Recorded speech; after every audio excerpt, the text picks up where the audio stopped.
दोस्तों नमस्कार। मैं राम भजन सुना रही हूँ, अच्छा लगे कमेंट करिएगा। नमस्कार।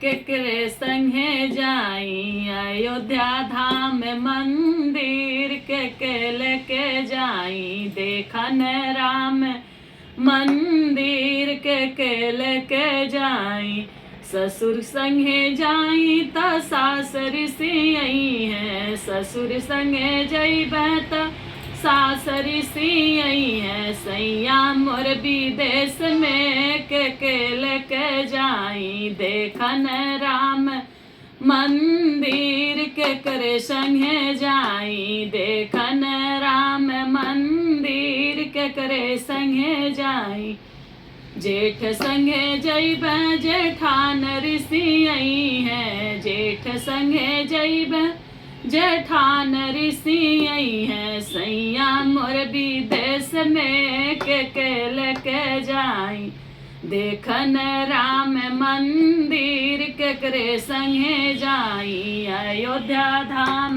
मंदिर, के करे संगे जाई देवर संगे जइबे देवरानी लक्षणा धरी है, देवर संगे जइबे देवरानी लक्षणा धरी है, अरे सैया बसल विदेशवा के करे संगे जाई देखन राम मंदिर, सैया मोरे बसल हो पूर्वी देशवा के करे संगे जाई अयोध्या राम मंदिर, के करे संगे जाई देखन राम मंदिर, के करे संगे जाई। जय श्री राम।